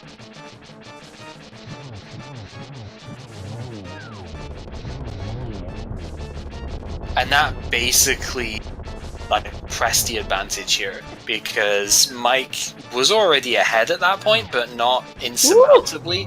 Ooh. Gotta be careful. Even with red mail, this fight is still scary. Yeah, it wouldn't have been insurmountable at that point, and I mean, Mike can still make errors. Everybody is capable of, messing stuff up in this game. Even the best of us fail sometimes. We saw in the race this morning, actually. Drunken Draconian actually managed to despawn everything in GT after killing Moldon because there was a really weird camera scroll there. So that sort of thing can still happen. And it's not entirely over until that done comes through. But I think the boots really did push the advantage because as well as Mike's execution being amazing, he found boots and Chex did not. So yeah, it was always going to be tough to come back from that. Because even though a lot of people will overstate the value of said boots, they still give you a rough, if you use them well, I believe it's around about 4 minutes per hour that they would save, which, when you can use them as well as Mike does, that's going to be even bigger of a time difference, Well, yeah, and you got to take into consideration as well that depending upon also where you find items, it could be an even bigger increase. Yeah.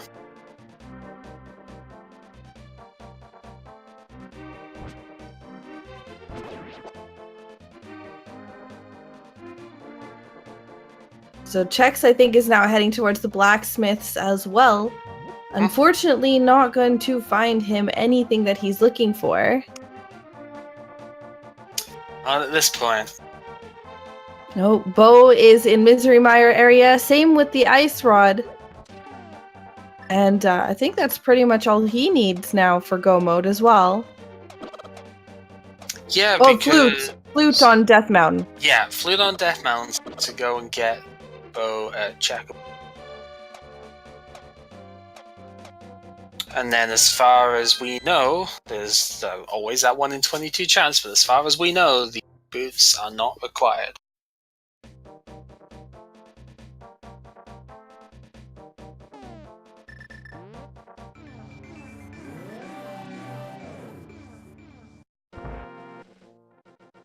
So, Silver Arrows versus the Armorous Knights here, always super satisfying. Except when you accidentally shoot 1 extra arrow forward.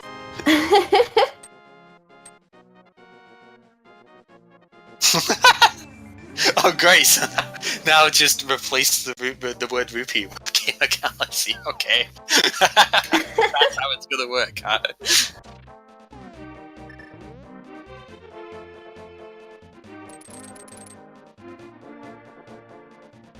Yeah, if Big Key ends up being on the torch, that's gonna be a bit of a heartbreak for Chex when he gets up there. Meanwhile, we just have Turtle Rock left for Mike here. This is pretty good pace for V26, to be honest. Yeah. Yeah, apparently Mike has 1,255 game hours. That's exactly how it works, right? I don't know. I thought it was 20 rupees each, so Yeah, I know. might have to do a little bit of math there. You need an exchange rate here. You got downgraded now. Here, green rupee.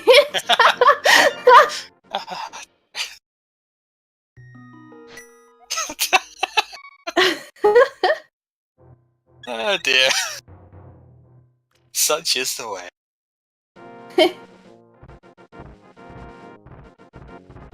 So yeah, Turtle Rock and then Ganon's Tower for Mike the V.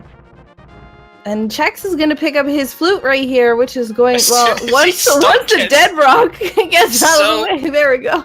So in that circumstance, you can actually hit the dead rock multiple times with shot. That's something Solskjaer taught me fairly recently, and you can actually knock it away further than you would with just a regular hit. Because like whilst it's turning to stone, you can hit it again with the hook shot, push it further away. So yeah, you could have gone out of that, but again, it's not the sort of thing you think of, and you really do worry about getting blocked by those guys for sure. Without the powder, which we've just found here, and without Quake in order to disrupt them, it's really annoying. So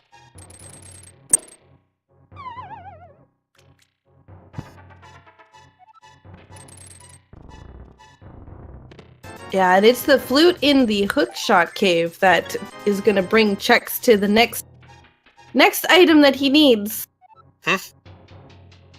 Next and final. Yeah, pretty much. It'll lead him to the bow and the bow and ice rod being in Maya as well, in the area. Yeah. Oh, very nice pokey, dropping some hearts as well as the key for him. Excellent use of the iframes coming off of the block there. And Chex does pick up his flute. Yeah, and we'll see what Chex decides to do. He might opt to go into Turtle Rock directly instead of going down to Misery Mire. And that's, I think, exactly what he's gonna do. Yeah, so he will be feeling the pressure at this point for sure because of the hesitation he's had in some of his where do I go moments, or I want to go here but I can't get from this path sort of thing. He'll be feeling the pressure because of that. And so he might well be doing this as almost a Hail Mary sort of gamble here. Yeah, unfortunately for him though, we know that it's not gonna pay off. Yeah.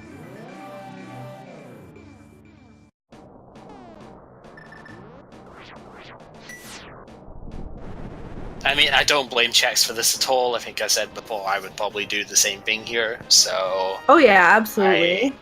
I don't think this is inherently a wrong choice, it's just, as we know as omnipotent viewers of this, this is not the correct choice for this seed. But I don't think, statistically, this is that bad of a play. Just because of how long it takes to get back up here, should it turn out that your bow actually is up.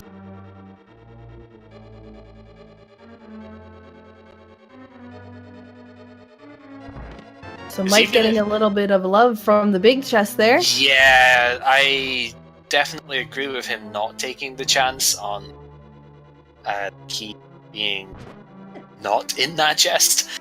But it's something I've seen even players like Christos do sometimes, where it's a case you just skip that chest because you've got 5 other chests that you can get a key from to get down. But I don't like that because the one time where it is there, you've got to backtrack all the way through the dungeon to get there. Because you can't just mirror, because that's going to take you back to the very beginning of the dungeon. So it's really, really irritating. What a place to find the powder, huh? Yeah, absolutely.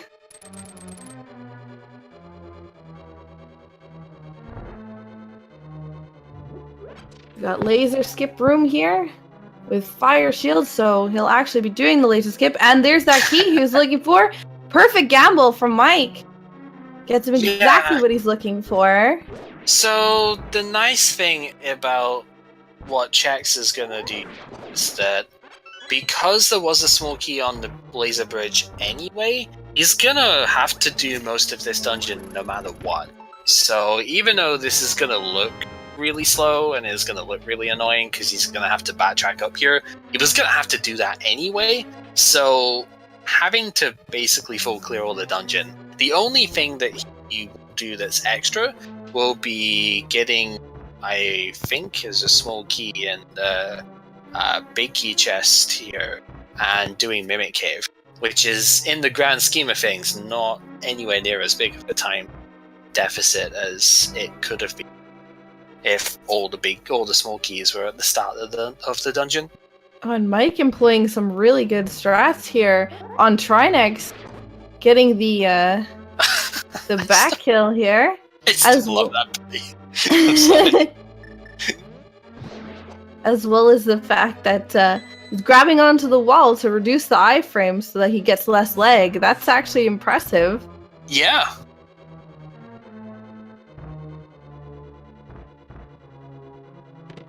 Yeah, it did have to be a small key there.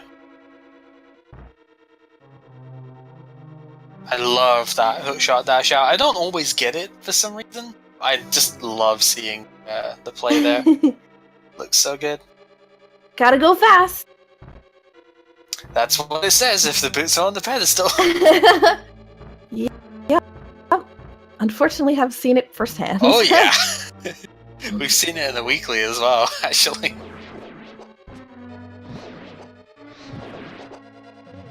Fire rod there. So Mike just using the regular item dash to get up there. You can hold your sword out and then do the item dash and you climb the stairs a little bit quicker, but it's really hard to do and doesn't really save you any time anyway, to be honest. It just looks cool.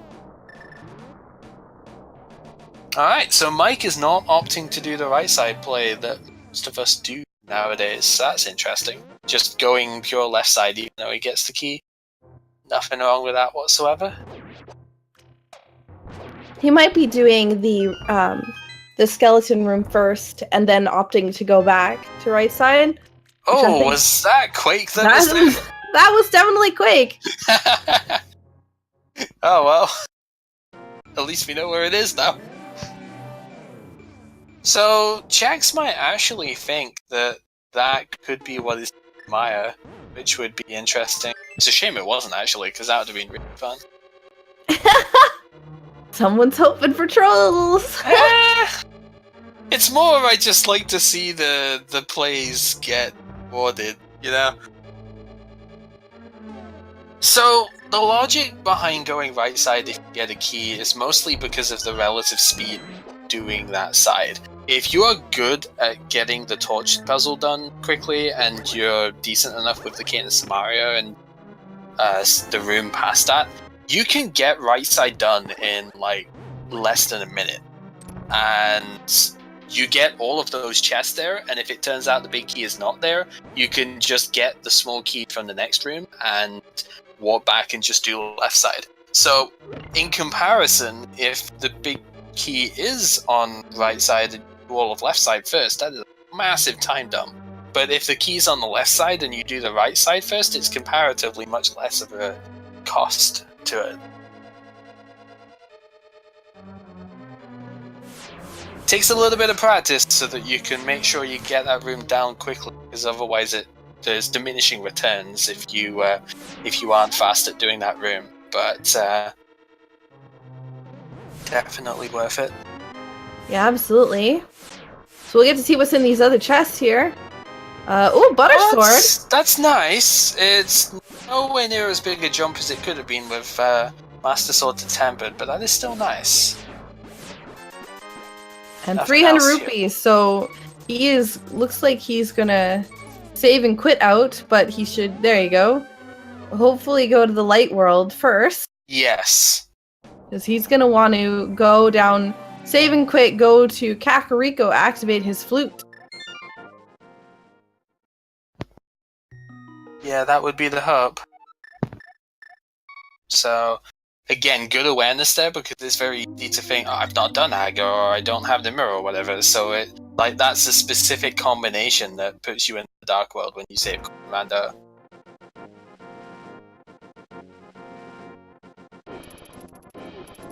So, are we gonna see? Oh, there's the big key! Perfect! Good stuff. So that is the last possible spot it could have been. Could commit from right side to just go to those chests, and that isn't necessarily a bad thing either. I usually don't, because I tend to find it's a bit too much of a drain on magic, because normally what you're going to do to get through the rooms on right side is you're going to use the cape on the breaking bridge room, and then you're probably going to use the cape to bonk over to avoid the beetle as well. So combine that with the fire rod use, you're going to kill your magic meter going all the way across there. So I usually don't go for it in that sense, and if it's in ice armors, well, again, it's not as much of a time loss. Can still be important though, obviously, but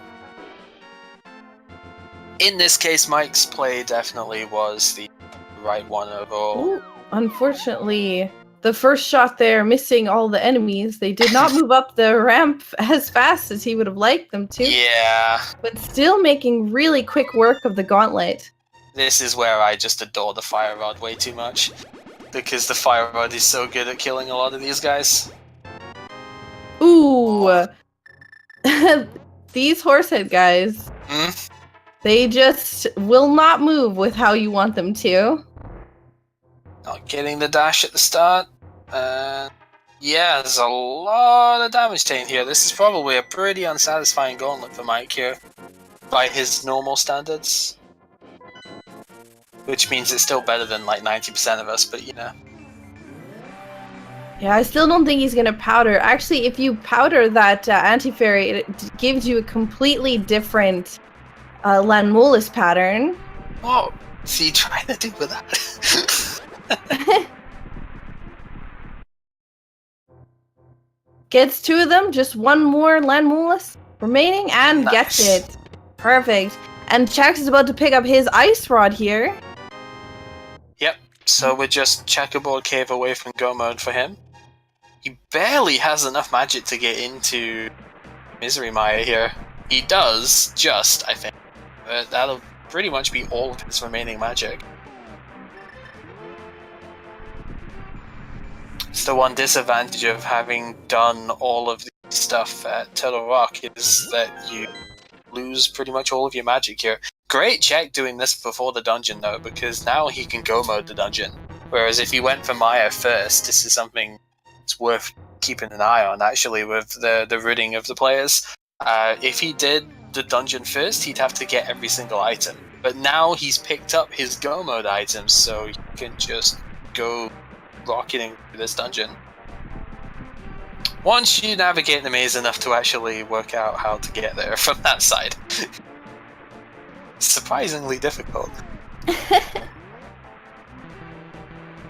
Oh, he doesn't have enough! Oh no, there just was too barely. much- But he has oh, the green potion. Yeah, there was a green potion at some point he picked up, so... that was a bit close. Now, the real question. Do you think we're going to see a validation check? Oh, not even. Definitely not from Mike here. We probably will from Okay. Chex, but... Oh, maybe. But definitely not from Mike Nope. here. No validation.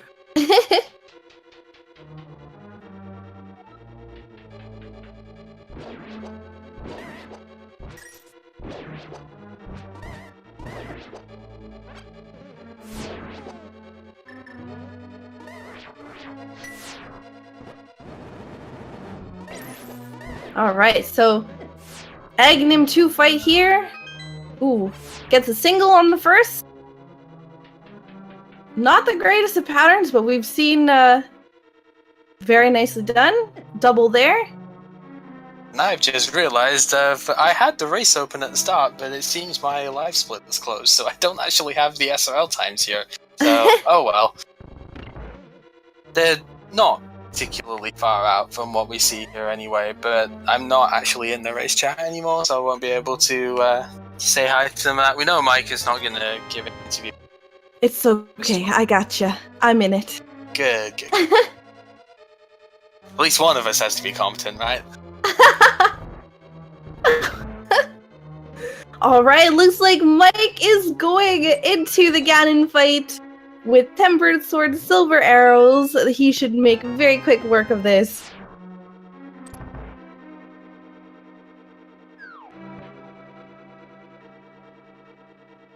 Yeah, this is not going to be a problem at all for Mike here. Yeah, definitely not. As you can see, the spin, this is something I need to learn, actually, getting that spin. I've done it a couple of times with Master Sword by accident, but I've never actually intentionally done it with Tempered Sword. And it's definitely something that I should learn, because that is the only reliable way that you are going to get a one-cycle phase 1. If Ganon appears at the bottom of the screen, like so that you can spin attack and double hit there, you can actually get a one-cycle without it, but that's RNG dependent. He has to teleport to basically where he is now, that sort of thing, so you can do 2 spins on him. And even then it's still difficult, so... He's getting some awful teleports here from Ganon. How many He's like, teleports have "Can't you touch seen me." at most in one of these? In one phase? How many have you seen? I don't think I've ever counted. Because I've had 12, and I'm still thinking with that. It's nowhere near as good as Andy's 37 teleports or something that it was in careful. 37 teleports in an actual NMG run that he had, but fantastic. Oh, very fight there. nice. Wow. Very nice Ganon fight from Mike. And Mike finishes with an SRL time, first place SRL time of 1 hour, 51 minutes, and 8 seconds for a seed that they did not find gloves in until 1 hour in. Yeah, that's just nuts. Absolutely nuts. Meanwhile, Chex has got Turtle Rot left to do, and that'll be it. So, still a little bit of work to do, but not the end of the world here. He will, unfortunately, miss the sub 2, but for a seed like this, there's a lot to say about that. Sub 2ing a seed like this is really impressive.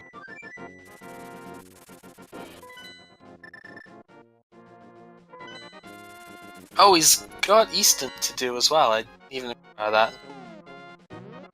Okay, so still quite a lot of work for Chex to do then. Yeah, there's a bit still for him. Thankfully, both dungeons he just has to get to them.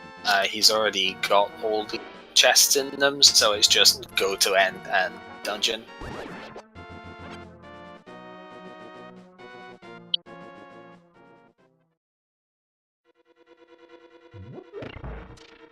No, definitely cheer Chex on for this though. There is all the support that we give him is very much appreciated. Yeah, make sure you guys give both these runners a follow. They are amazing, amazing runners. Mike with the impressive victory here, and Chex also putting on an amazing race as well. So make sure you give them some love. They definitely deserve it. And well, Chex is using an awesome sprite, so he wins by popular vote, right? Isn't that how it works? That is how it works.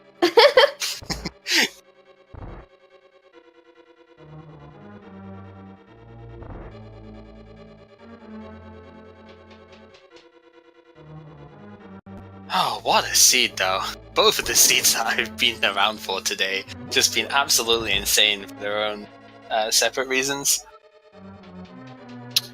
Right, it's looking like, unfortunately, we need to get Metroid Fusion going up now, so I think Chex's run is going to be finished off. Yeah, unfortunately, there's a lot of stuff going on right now, as well as the Link to Past Rando. Tons of other tourneys going on as well. So definitely go over to Chex's channel at this point if you want to and give your support.